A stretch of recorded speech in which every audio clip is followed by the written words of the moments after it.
She's a successful actress. Oh, Lord. She's going to be an entertainer. A platinum-selling singer.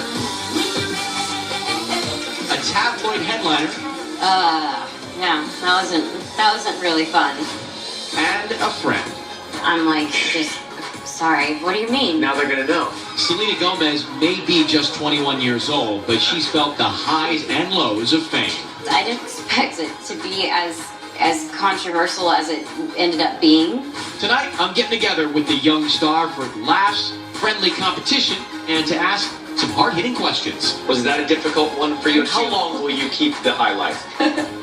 Because when it comes to being a celebrity, it's not always fun and games. So you win. I won! They picked the games I intentionally suck at.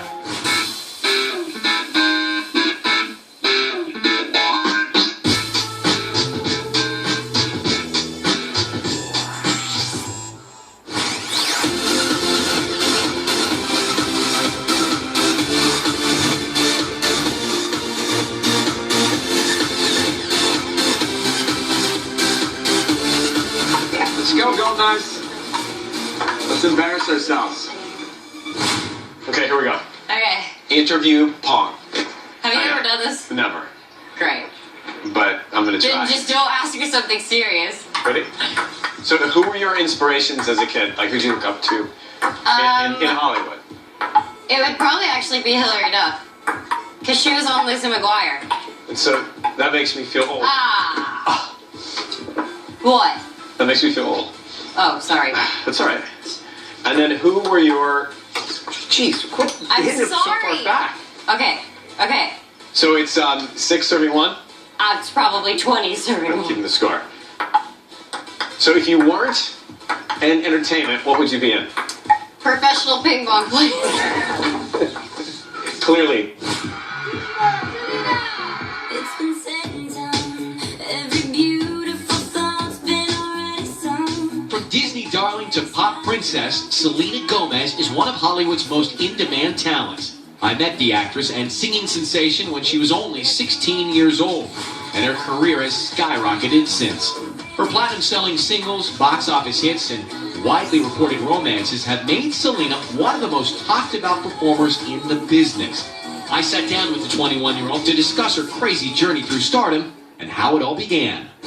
You are a successful singer, actress, philanthropist, designer, nail maker. I mean, the list goes on. And one of the things I've always noticed about you is that for being relatively young, you've got an unbelievable amount of maturity.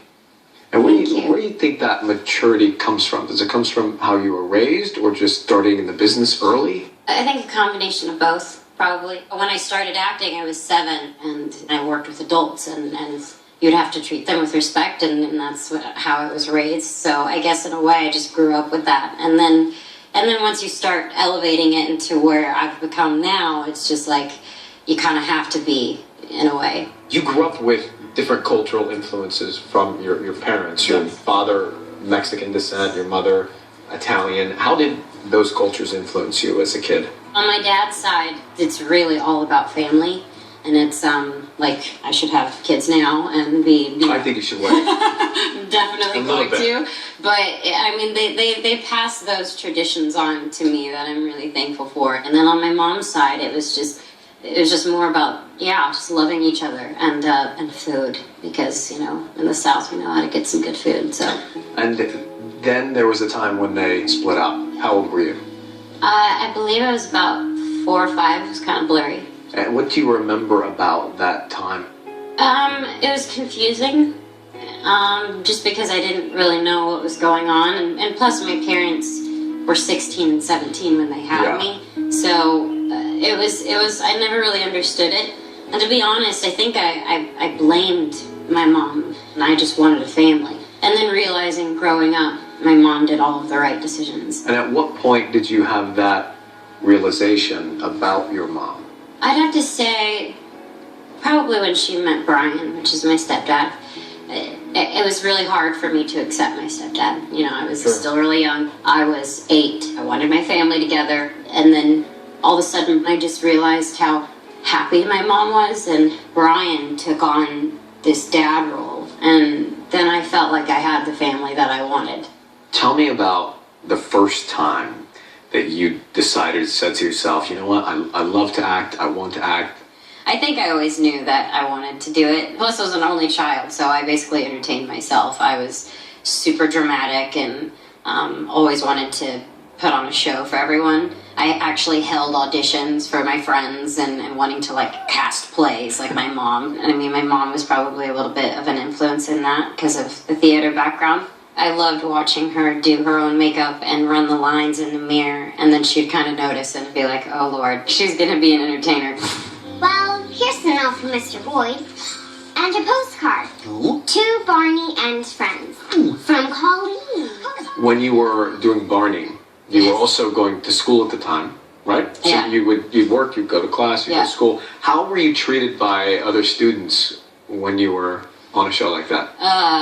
Yeah, that wasn't really fun. I mean, it was okay because I loved what I did, and I considered myself lucky, and I had my group of friends. Right. It was hard to be on a kids show and then going to school back and forth. Of course, it was such an easy target to make fun of me for. So yeah, I dealt with it, but I mean, look at where I'm at now. I was going to say. And then came this unbelievable opportunity and world through Disney. Yeah. Which I would imagine you would say was a breakthrough for you. Well, the interesting thing with the channel is that I auditioned with them when I was 11. I say life should be like an arcade machine. You have the rules right in front of you. Bang, bang, boom. I'd done 3 pilots for them, and they didn't get picked up. So, in a way, I kind of felt discouraged. And then I got Wizards. Thank you so much, everyone, for coming to my quinceañera. I just love saying my quinceañera. Everyone, all together, my quinceañera. And then I remember stories of all the girls that were working in the Disney world, and they would like to write that all of you had issues with each other, and there was drama with all of you. Was that true, or was that made out to be more than it was? It's like high school. I mean, that was my high school. When you were in that group and you were all shooting on the same lot, and then you have Demi, and then you had the Jonas guys, and then you had Miley, and you had all of that. It's not really like Brain Science where kids were growing up or figuring everything out. And yeah, of course, we had our moments. What are some of the most memorable career moments that were sort of those life-changing times for you? Being on the show was definitely an important part. And then when music kind of happened, it was a huge deal to me. In 2009, Selena Gomez and her band The Scene released their debut album, Kiss and Tell, to fans around the world. At only 16 years old, the singer's star power grew with a hit show on Disney and a platinum-selling single.